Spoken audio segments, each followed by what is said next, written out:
Soy el padre del Valle, y esto es Realidad Prohibida. Aquí no eres un simple espectador, sino un testigo. Un testigo de aquello que permanece oculto a la vista de todos. Si buscas la verdad, prepárate. Te invito a suscribirte, no por una vana curiosidad, sino por un sentido de humanidad. Chantaje. Un infierno silencioso, construido en una casa cualquiera. Una habitación con cortinas rojas. La hija tenía 14 años. Su madre la sentó frente a una cámara. Le dijo, «Hazlo, tu papá tiene que pagar». La niña lloró. La madre guardó silencio. En sus manos temblaba el celular. «Si no grabas esto, él nos va a abandonar». Las paredes eran frías. La niña tenía el cabello pegado a la cara. No entendía. El miedo se convirtió en culpas. La madre se acercó. Le puso una mano sobre el hombro. Apretó. Fuerte. La niña cerró los ojos, pero no pudo huir. Los relojes de la casa dejaron de sonar. En la cocina, un vaso estaba roto. El padre trabajaba en un taller de la colonia. La niña no recordaba su sonrisa. Lo veía solo de noche. La madre marcó el número. Mandó el video. La hija sintió un vacío. Un hueco en el pecho que ya nunca se llenó.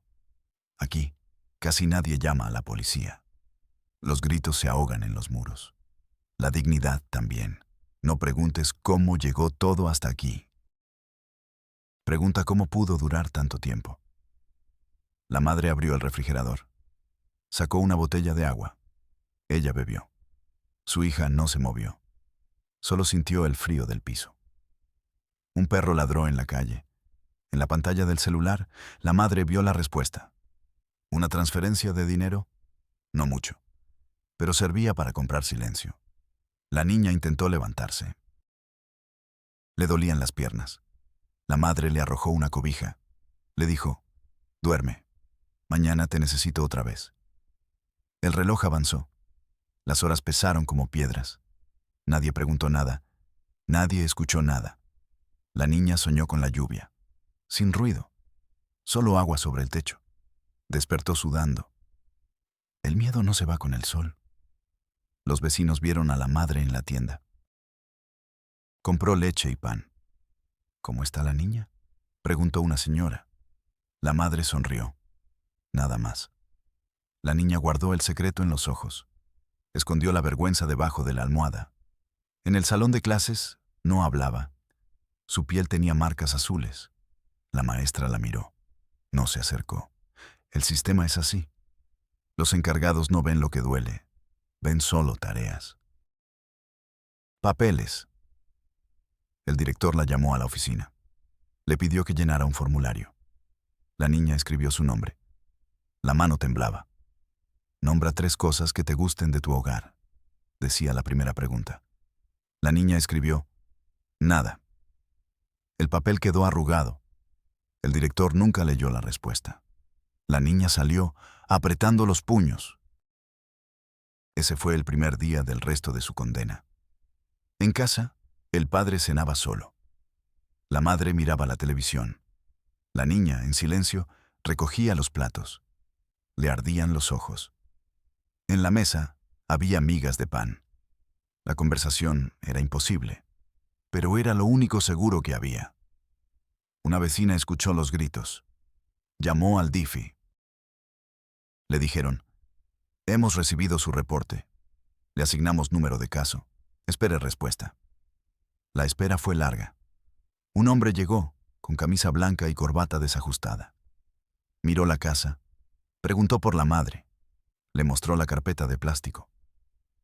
«Necesito ver el video», dijo. La niña se escondió detrás de la puerta. El funcionario revisó el archivo. Frunció el ceño. Sacó su libreta. Escribió 3 palabras. Se fue. El miedo seguía. La madre esa noche le dio un abrazo a la niña. Frío, de compromiso. La niña tembló. Tuvo sabor de metal en la boca. No pudo llorar. No había lágrimas. El video fue archivado. El dinero circuló. El silencio creció. Nadie llamó a la policía. Nadie preguntó por qué. Así empieza el infierno. Así se mantiene. Así se olvida. El caso llegó a su escritorio 3 meses después. Un folder color manila. Delgado, casi vacío. Se llamaba Carmen Mendoza. Tenía 26 años y todavía creía en la justicia. Un error que el sistema se encargaría de corregir. Su jefe se lo entregó sin mirarla a los ojos. Caso 1138. Revisión de rutina, dijo.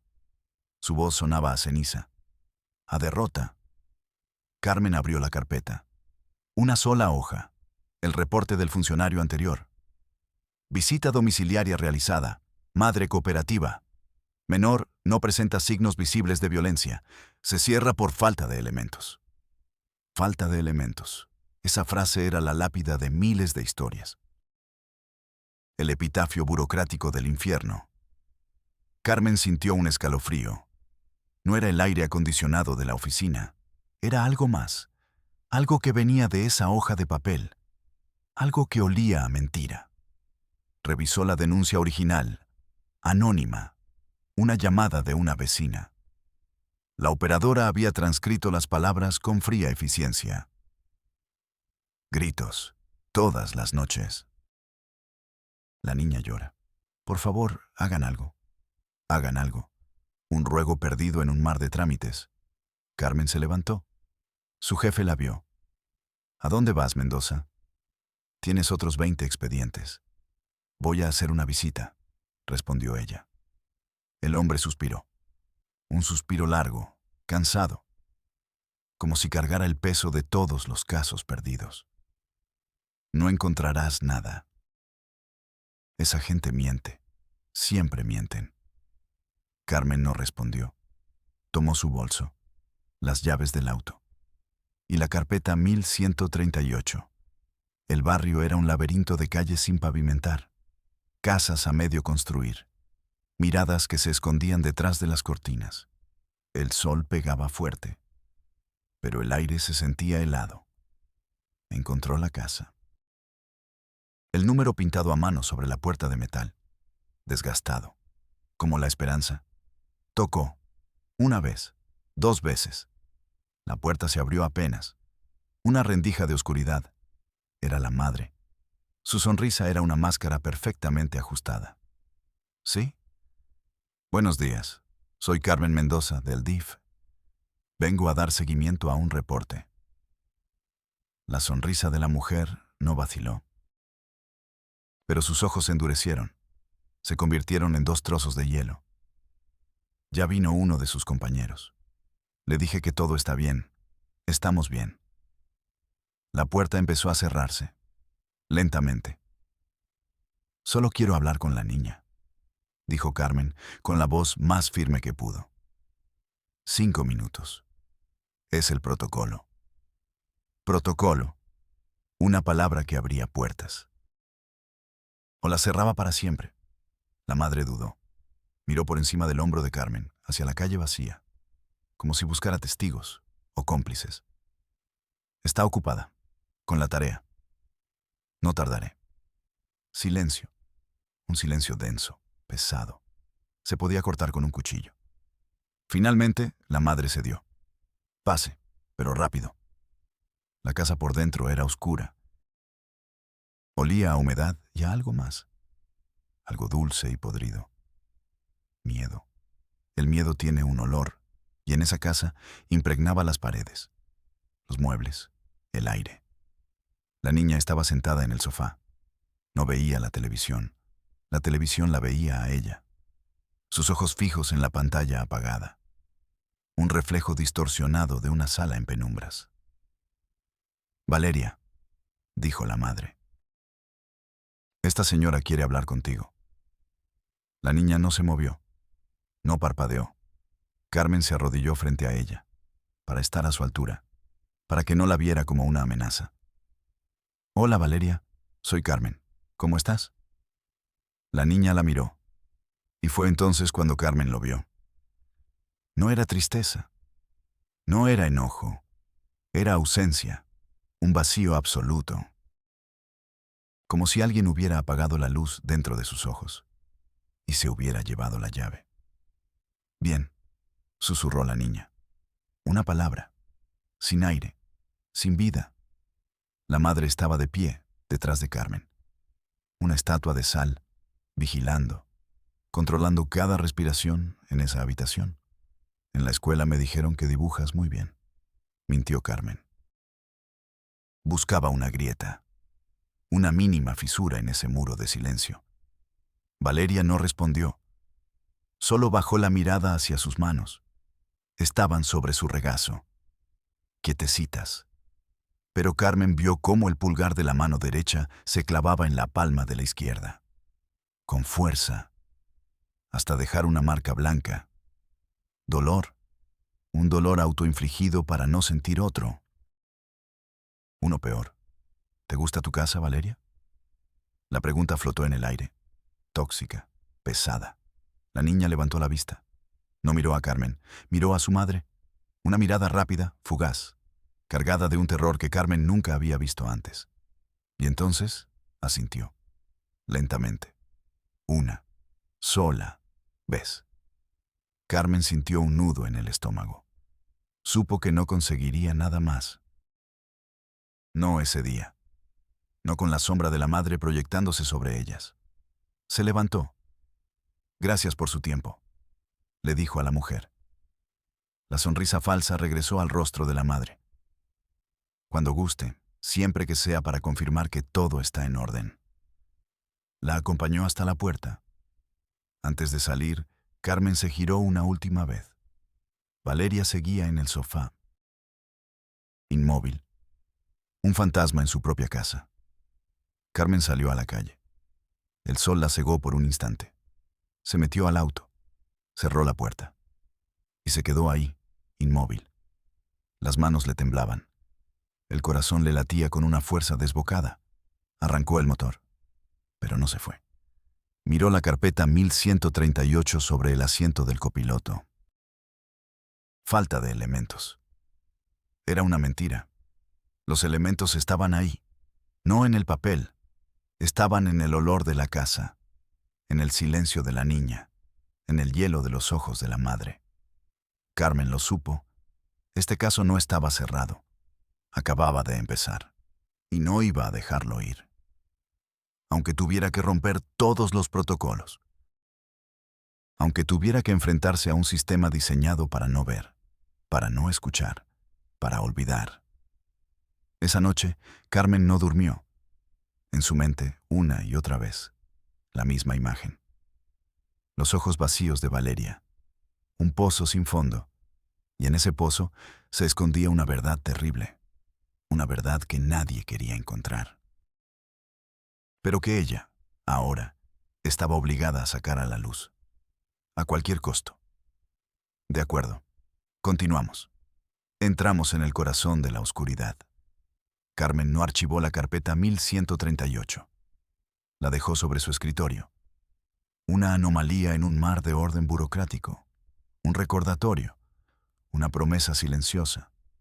Durante 2 días, no hizo nada más. Leía el informe una y otra vez. Falta de elementos. Las palabras se burlaban de ella. Susurraban la incompetencia del sistema, la ceguera voluntaria. El tercer día, volvió al barrio. Pero no fue a la casa. Fue a la calle, al aire espeso y polvoriento, a las miradas que huían de la suya. Buscaba la voz anónima de la llamada. El único hilo de verdad en todo ese expediente. Tocó una puerta, luego otra. ¿Ha escuchado algo extraño en la casa de al lado? Negaciones, miradas al suelo, hombros que se encogían. El miedo era un pacto de silencio en esa comunidad. Una enfermedad contagiosa. Nadie quería problemas. Nadie quería ser el siguiente. Casi se dio por vencida. El sol caía, tiñendo el cielo de un naranja sucio. Vio a una mujer mayor regando una maceta seca. La tierra no absorbía el agua. Como las almas de ese lugar no absorbían la esperanza. Se acercó. La anciana no levantó la vista. ¿Usted fue quien llamó?, preguntó Carmen en voz baja. La mujer se detuvo. La regadera tembló en su mano. Una gota de agua cayó sobre su zapato roto. No respondió, pero su silencio era una confesión. No le diré a nadie, insistió Carmen.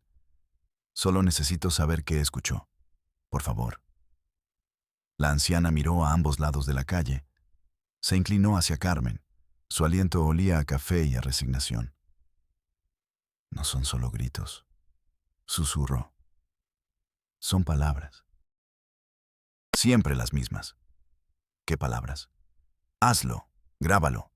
Tu papá tiene que verlo, para que pague. Carmen sintió que el suelo se movía bajo sus pies. Grábalo. No era un arrebato de violencia. Era una producción, un acto calculado, frío.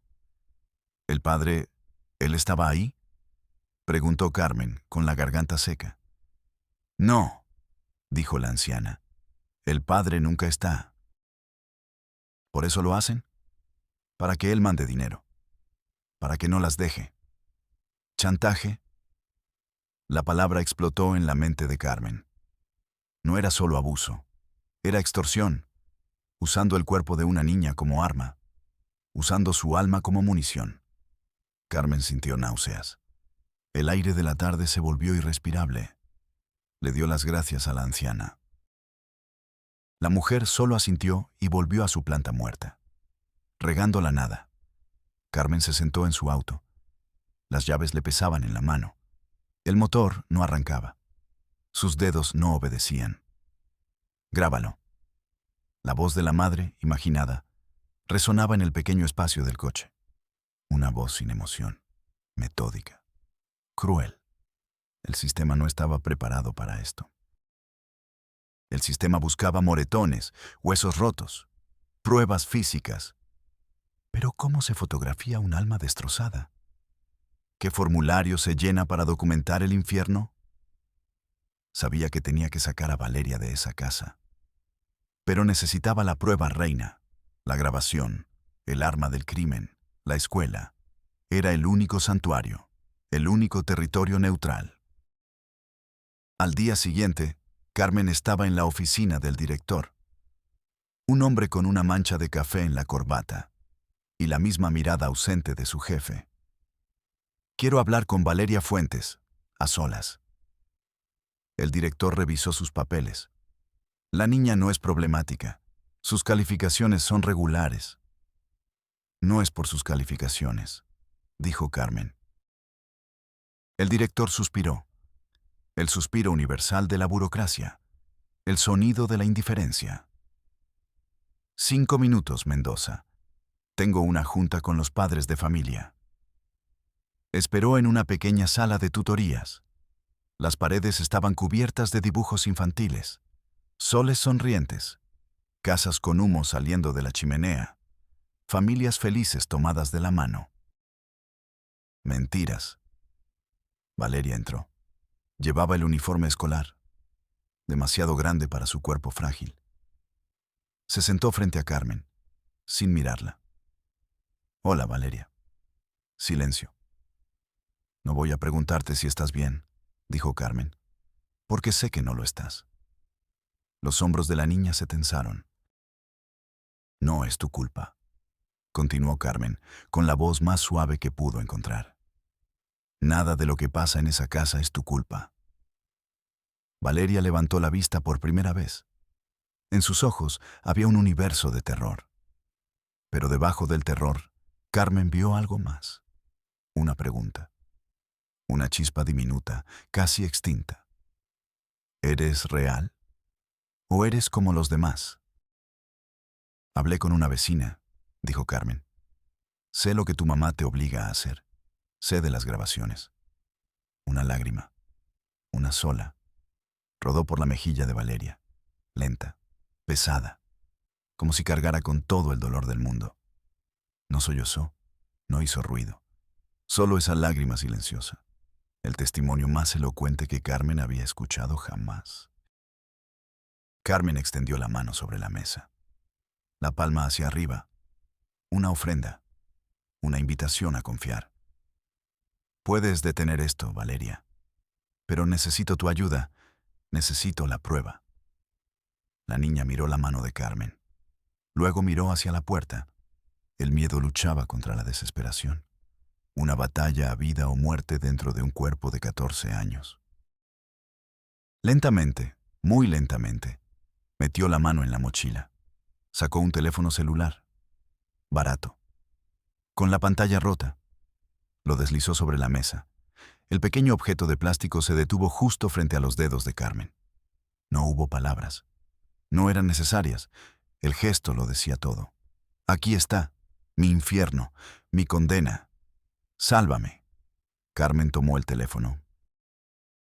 Se sentía helado, pesado, como una lápida.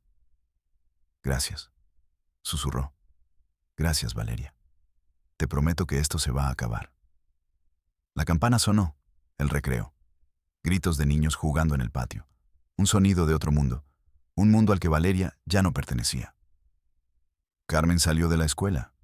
No fue a la oficina. No podía enfrentarse a las miradas vacías, a los trámites. Se encerró en su auto, en el estacionamiento de un supermercado, rodeada de gente normal, gente comprando comida, gente viviendo sus vidas. Se sentía como una espía en un planeta extraño. Sostuvo el teléfono en sus manos. Le temblaban. Abrió la galería de imágenes. Había fotos de flores, de un gato callejero. Intentos desesperados de capturar algo de belleza en medio del horror. Y luego, los videos. Varios archivos, fechados, nombrados con números. 1, 2, 3. Su dedo flotó sobre el más reciente. Respiró hondo. El aire no le llegó a los pulmones. Presionó play. La pantalla se iluminó. La habitación con cortinas rojas. La voz de la madre, fuera de cuadro. Calma. Instructiva. Acércate más. Que se vea tu cara. Llora. Valeria en la pantalla. Su rostro, roto, obedeciendo. Las lágrimas no eran falsas. El terror no era actuado. Y luego, la puerta se abría. Y entraba el padre. Su rostro confundido. La voz de la madre de nuevo. Dile lo que hiciste. Dile que si no paga, todos se van a enterar. El video continuaba. Carmen no pudo más. Apretó el botón de detener. El silencio en el coche era total. Absoluto. Pero en su cabeza, los gritos no cesaban. Sintió un sabor metálico en la boca. Abrió la puerta del auto y vomitó en el asfalto caliente. No era solo incesto. No era solo chantaje. Era la destrucción sistemática de un ser humano. Filmada, catalogada, usada como moneda de cambio. Apoyó la cabeza en el volante. El plástico estaba frío contra su frente sudorosa. El teléfono yacía en el asiento del copiloto. La pantalla oscura. Pero las imágenes seguían ahí, grabadas a fuego en su retina. El sistema quería un reporte. Un formulario. Una carpeta ordenada. Pero esto no cabía en ninguna carpeta. Esto era un grito que debía derribar muros. Carmen levantó la cabeza. Se secó la boca con el dorso de la mano. Sus ojos estaban secos, pero ardían. Ardían con una furia fría y pura. Ya no era el caso 1138. Ya no era una empleada del DIF. Era la única testigo. La única esperanza de Valeria. Y no iba a fallarle, aunque el sistema entero se pusiera en su contra. La historia se adentra ahora en el pasado, en el origen del monstruo. Porque ningún infierno nace de la nada.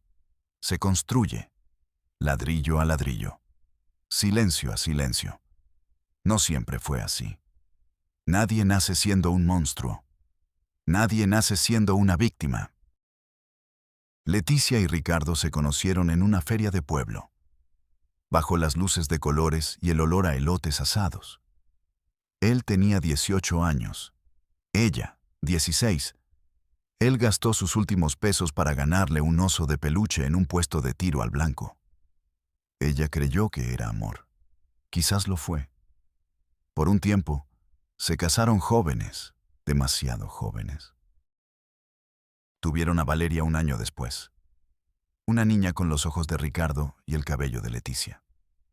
La promesa de un futuro. Vivían en una casa pequeña, alquilada. Las paredes olían a pintura fresca y a esperanza. Ricardo trabajaba en un taller mecánico, 12 horas al día, las manos siempre sucias de grasa. Pero llegaba a casa y levantaba a Valeria en el aire. La niña reía, y esa risa borraba todo el cansancio. Leticia mantenía la casa, cocinaba, soñaba. Soñaba con una casa más grande, con un patio, con cortinas nuevas, sueños pequeños, sueños que el dinero no alcanzaba a comprar. La primera grieta no fue un grito, fue un silencio. Cenas donde ya no había nada que decir, donde el ruido del tenedor contra el plato era más fuerte que sus voces. El dinero se convirtió en un fantasma, siempre presente, siempre ausente. Ricardo empezó a tomar trabajos fuera de la ciudad. «Es por unos meses», dijo la primera vez. «Pagan mejor». Envió dinero. Cada quincena. Puntual. Pero sus llamadas se hicieron más cortas. Sus visitas más espaciadas. Leticia sintió el frío. Un frío que no venía del invierno. Venía de la distancia, de la soledad. Valeria preguntaba por su papá. «¿Cuándo vuelve?» «Pronto», mentía Leticia. La mentira se volvió un hábito. Luego, una necesidad. Una Navidad, Ricardo volvió. Trajo regalos. Una muñeca para Valeria. Un vestido para Leticia. Cenaron juntos, intentaron fingir que nada había cambiado. Pero la casa ya no olía a esperanza. Olía a distancia. Esa noche, Ricardo se durmió en el sofá. Borracho, cansado. Su teléfono vibró sobre la mesa. Leticia lo vio. Una luz parpadeando en la oscuridad. No debió mirar, pero lo hizo. Un mensaje en la pantalla, de una mujer llamada Sofía. «Gracias por el perfume, mi amor. Ojalá estuvieras aquí». El mundo de Leticia no se derrumbó. No hubo lágrimas, no hubo gritos. Algo más terrible sucedió.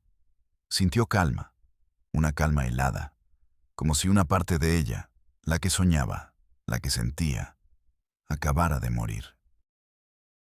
Y en su lugar, naciera algo nuevo, algo duro, afilado, calculador. Miró a Ricardo, dormido, vulnerable, y no sintió odio. Sintió desprecio. Al día siguiente, él se fue. Prometió volver pronto. Leticia sonrió. Una sonrisa que ya no le llegaba a los ojos. 2 semanas después, llamó para decir que el trabajo se alargaba. Leticia escuchó. Y luego dijo: «Valeria se enfermó. Necesito dinero para el doctor». Era una mentira, la primera de muchas. Ricardo envió el dinero al instante, sin preguntas. La culpa era un cajero automático muy eficiente. Leticia sintió el poder. Por primera vez, no era la víctima. Era la que controlaba, la que ponía el precio. El dinero se convirtió en su droga. Cada transferencia era una pequeña victoria, una dosis de venganza, pero la droga siempre pide más. Empezó a inventar deudas, gastos escolares, reparaciones de la casa. Ricardo pagaba, siempre pagaba. Su ausencia tenía un precio, y Leticia se lo estaba cobrando con intereses. Valeria creció en esa atmósfera. Un padre ausente que era solo una voz en el teléfono. Una madre presente que estaba cada vez más ausente en espíritu. La niña era un recordatorio viviente de un amor que ya no existía. Un día, Ricardo llamó. Su voz sonaba diferente, cansada. Dijo que las cosas no iban bien, que tal vez tendría que mandar menos dinero. El pánico se apoderó de Leticia. El pánico de perder el control, de volver a ser nadie. Esa noche, No durmió. Caminó por la casa a oscuras, la casa que había comprado con el dinero de la culpa de Ricardo. Necesitaba una garantía, un seguro de vida. Algo que lo atara a ellas para siempre, algo que él nunca pudiera abandonar. Su mirada se posó en la puerta del cuarto de Valeria. La niña dormía, inocente, ajena a todo. Y entonces la idea floreció, monstruosa, terrible, perfecta. Él amaba a Valeria, o al menos amaba la idea de ella, su hija, su sangre, la única prueba de su antigua vida, el miedo a perderla, el miedo a que el mundo supiera, a que Sofía supiera. Ese sería su seguro. La vergüenza sería su cadena. Leticia sintió un escalofrío. No de horror, de emoción. Había encontrado el arma definitiva, no sabía cómo lo haría. No todavía. Pero el plan había nacido. El incesto no sería un acto de deseo. Sería una transacción comercial. El chantaje no sería una amenaza. Sería su nueva forma de vida. Miró su propio reflejo en el cristal oscuro de la ventana. No reconoció a la mujer que la miraba. Sus ojos eran fríos, vacíos, como los de un depredador que acaba de elegir a su presa. Y la presa dormía en la habitación de al lado, confiada, protegida, creía ella, por el amor de su madre. Qué equivocada estaba. Carmen llegó a la oficina a primera hora de la mañana. El teléfono de Valeria pesaba en su bolso como una piedra. No durmió. Las imágenes del video se repetían en su mente en un bucle infinito. La voz de la madre, el rostro de la niña, el silencio del padre. Pasó de largo su escritorio. Fue directamente a la oficina de su jefe. Ni siquiera tocó la puerta. Entró. El hombre levantaba la vista de una pila de papeles. Su expresión era de fastidio. Mendoza, ¿qué son estas formas? La junta empieza en 10 minutos. Carmen puso el teléfono sobre el escritorio, justo encima de un informe titulado Estadísticas de Eficiencia Trimestral. Tenemos que actuar ahora, dijo Carmen. Su voz era firme, metálica. Hay un video, prueba de abuso, chantaje, todo está aquí. El jefe miró el teléfono como si fuera una serpiente. No lo tocó. ¿De qué caso hablas? Del 1138. Valeria Fuentes. El hombre frunció el ceño. Buscó en su memoria perezosa. Ah, el que cerró Martínez. Dijo que no había nada. Martínez no buscó, replicó Carmen. Yo sí. La niña está siendo usada para extorsionar al padre. La madre la obliga a participar en actos y los graba para enviárselos. La descripción sonaba absurda en la quietud de la oficina. Irreal. El jefe se recostó en su silla, entrelazó los dedos detrás de la cabeza. Soltó un largo suspiro. No era un suspiro de horror. Era de cansancio, de tedio. Mendoza, ¿tienes idea del procedimiento? No puedes simplemente traer un teléfono y esperar que movilicemos todo. Necesitamos una orden. Necesitamos que la niña declare oficialmente. La niña me dio el teléfono. Esa es su declaración. No es válido, dijo el jefe, con la calma de quien ha repetido la misma frase 1000 veces. Podrías haberlo manipulado. Necesitamos un peritaje. Eso tarda semanas, meses, a veces. Carmen sintió una ola de frío. Semanas. Esa niña no tiene semanas. Está en peligro ahora mismo. Todo el mundo está en peligro, Mendoza, dijo el jefe, su voz bajando a un tono paternalista y condescendiente. Nuestro trabajo no es ser héroes, es seguir el protocolo. Rellena el formato 7-A para solicitar un peritaje del dispositivo. Luego, el formato 12-C para una nueva orden de visita. Y presenta un informe detallado. Por escrito, Carmen se quedó sin palabras. Miró al hombre. a sus ojos vacíos, a su corbata perfectamente anudada. El sistema no buscaba justicia. Buscaba ordenar el horror en carpetas, clasificarlo, archivarlo hasta que fuera olvidado. Sintió ganas de gritar, de lanzar el escritorio por la ventana, pero se contuvo. Tomó el teléfono. «Haré el informe», dijo con voz helada. «Pero voy a la policía». Ahora el jefe se encogió de hombros. «Como quieras, pero sabes lo que te dirán. Es un asunto familiar. Le corresponde al DIF. Te mandarán de vuelta aquí. Es un círculo, Mendoza. Acostúmbrate». Tenía razón. Y eso era lo más aterrador. La comisaría olía a café rancio y a desesperanza. El oficial que la atendió tenía un bigote descuidado y una mancha de grasa en la manga de la camisa. Escuchó la historia de Carmen sin interrumpir, sin cambiar de expresión. Su rostro era una máscara de aburrimiento profesional. Cuando Carmen terminó, el oficial bostezó. Un bostezo largo, ruidoso. La comisaría olía a café rancio y a desesperanza. El oficial que la atendió tenía un bigote descuidado y una mancha de grasa en la manga de la camisa. Escuchó la historia de Carmen sin interrumpir, sin cambiar de expresión. Su rostro era una máscara de aburrimiento profesional. Cuando Carmen terminó, el oficial bostezó, un bostezo largo, ruidoso. «En este teléfono». «¿La niña se lo dio a usted voluntariamente?» «Sí». El oficial se inclinó hacia adelante. Su silla rechinó, el sonido de la burocracia en movimiento. «Mire, señorita. Mendoza, esto es complicado. Si la madre dice que la niña se lo dio bajo presión, o que usted se lo robó, tenemos un problema. Si el padre niega todo, es la palabra de una niña contra la de dos adultos. Y como es incesto, se vuelve más turbio. Es un delito que requiere pruebas muy específicas».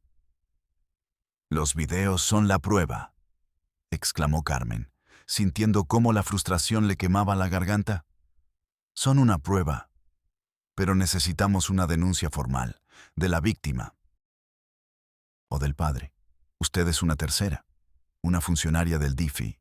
Su papel es reportar, no denunciar». La cabeza de Carmen daba vueltas. Reportar, denunciar, formato 7A, protocolo. Eran solo palabras, muros construidos con palabras para que nadie tuviera que hacer nada. «¿Y qué sugieren que haga?», preguntó, su voz un susurro derrotado. El oficial se encogió de hombros. «Regrese a su oficina, haga su reporte, que sus superiores lo manden por la vía oficial al Ministerio Público. Ellos abrirán una carpeta de investigación, citarán a las partes, harán peritajes, y en unos meses, tal vez, se judicialice el caso». ¿Meses? Carmen pensó en Valeria, en sus ojos vacíos, en su mano clavándose en la otra palma. ¿Meses esperando en ese infierno? Salió de la comisaría. El sol del mediodía le pareció oscuro. Se sentó en una banca del parque de enfrente. Vio a los niños jugar, a las madres empujar los columpios. Un mundo normal, un mundo que a Valeria le habían robado. Se sentía completamente sola, atrapada entre el horror que conocía y un sistema que se negaba a verlo. Su jefe tenía razón. Era un círculo, un laberinto diseñado para agotar a la gente como ella, para hacerla renunciar, para que aceptara que hay horrores que no se pueden arreglar, solo se pueden archivar. Sintió el peso del teléfono en su mano. El dispositivo contenía la verdad, pero la verdad no era suficiente. La verdad necesitaba una voz que el sistema no pudiera ignorar. Carmen miró su propio teléfono, abrió su lista de contactos.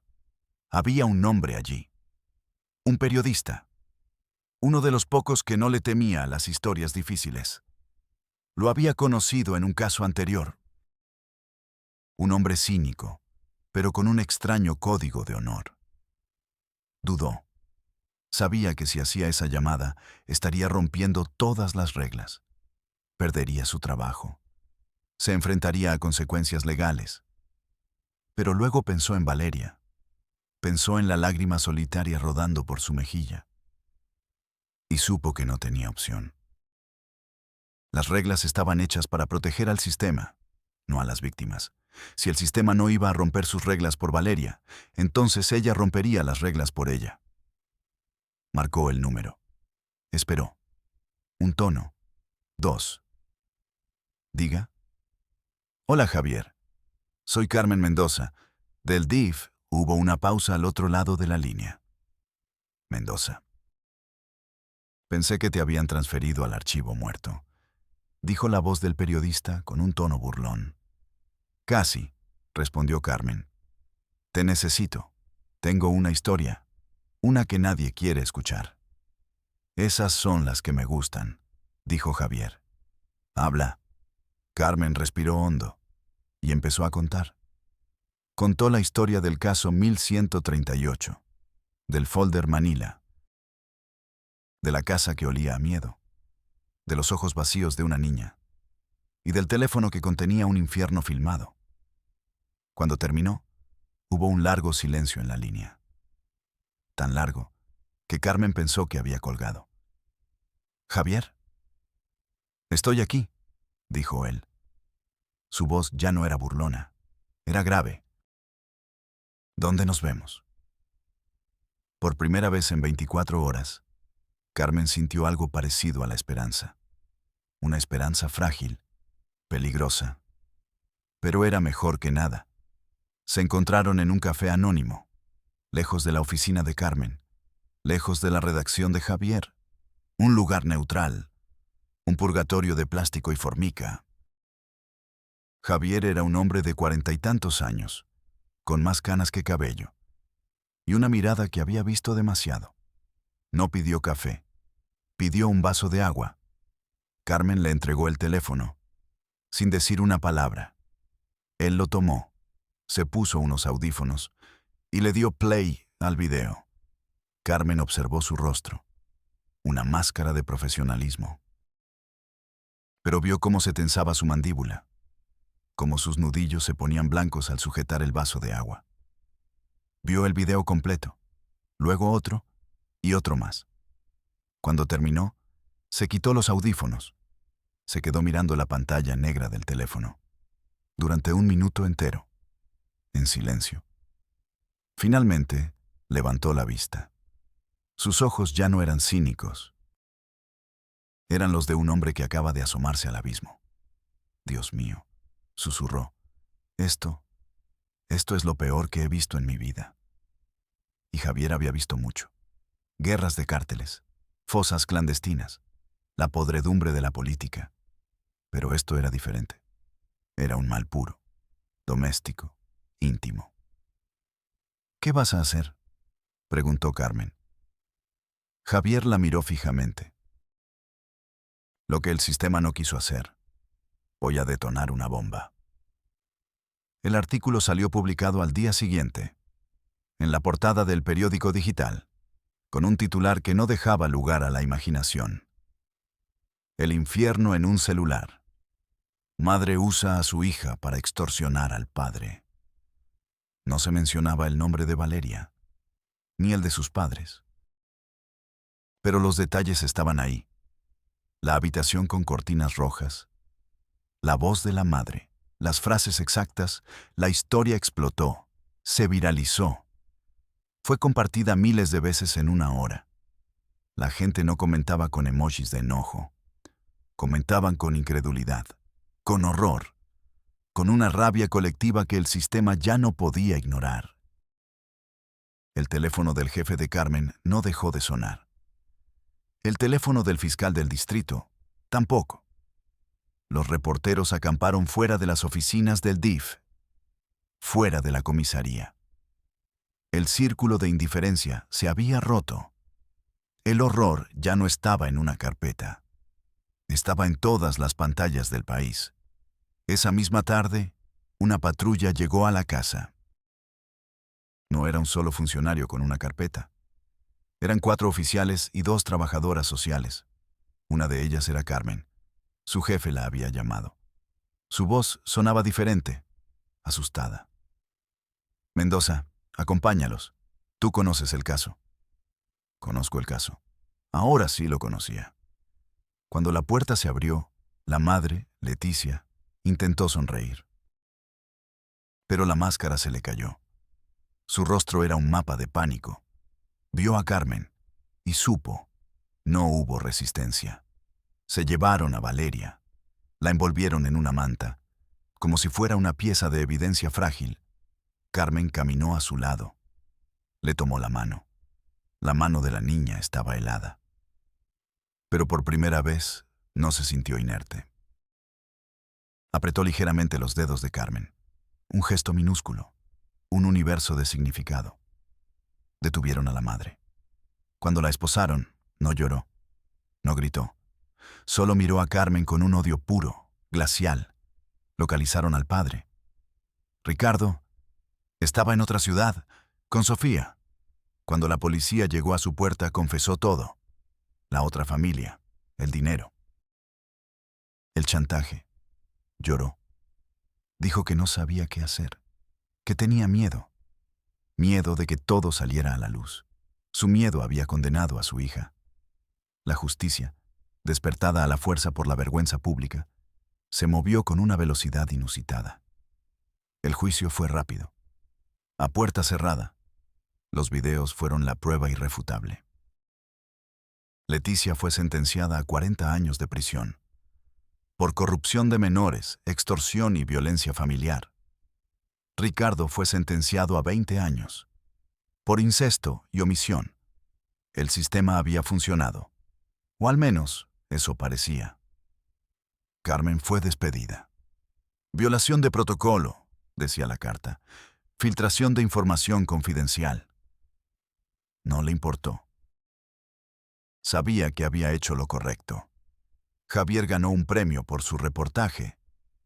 En su discurso no habló de periodismo. Habló de una niña con los ojos vacíos y de una funcionaria que se atrevió a romper las reglas. ¿Y Valeria? Fue enviada a un centro de acogida del Estado. Un edificio gris, con más reglas que afecto. Carmen iba a visitarla cada semana. Le llevaba libros, chocolates, silencios cómodos. Valeria no hablaba mucho. El horror le había robado las palabras. Pero empezó a dibujar. Dibujaba paisajes, cielos estrellados, mundos sin personas. Un día, mientras dibujaba, empezó a tararear una melodía. Una melodía que nunca había escuchado. Una terapeuta la oyó. Le pusieron un teclado viejo enfrente. Valeria tocó la melodía con una sola mano. Perfecta. Nunca había tomado una clase de música en su vida. El horror había destruido muchas cosas dentro de ella. Pero había abierto una puerta a un lugar extraño y hermoso. El sistema la había etiquetado como víctima. Pero Valeria era algo más. Era una superviviente. Una creadora de belleza en medio de las ruinas de su propia vida. La historia podría terminar aquí, con un final agridulce, con un rayo de esperanza. Pero la realidad rara vez es tan amable. Los años pasaron. Valeria creció. Su talento musical floreció. Pero las pesadillas nunca se fueron del todo. La sombra de la habitación con cortinas rojas era larga. A veces, Carmen la encontraba mirando a la nada, con la misma expresión ausente que vio el primer día. El sistema la había salvado. Pero el sistema también la había olvidado. Era un número en un presupuesto, un caso de éxito en un informe anual. Pero el trauma no se archiva, no se cierra. Vive contigo, respira contigo, duerme contigo. Esta no es una historia de héroes y villanos. Es una historia sobre la fragilidad humana, sobre cómo el amor puede pudrirse y convertirse en veneno, sobre cómo el silencio puede ser más ruidoso que un grito, y sobre un sistema que prefiere la comodidad de la ceguera a la difícil tarea de ver. Valeria sigue luchando, cada día, encontrando la melodía en medio del ruido, encontrando un color en medio del gris. Su historia no ha terminado. Su historia es un recordatorio de que los monstruos más aterradores no viven en los cuentos de hadas. Viven en casas normales, en calles normales, detrás de sonrisas normales. Abran los ojos. Escuchen los silencios. No se acostumbren al horror. Nunca. Soy Padre del Valle. Y nos vemos en la próxima realidad prohibida, encontrando un color en medio del gris. Su historia no ha terminado. Su historia es un recordatorio de que los monstruos más aterradores no viven en los cuentos de hadas. Viven en casas normales, en calles normales, detrás de sonrisas normales. Abran los ojos. Escuchen los silencios. No se acostumbren al horror. Nunca. Soy Padre del Valle. Y nos vemos en la próxima realidad prohibida.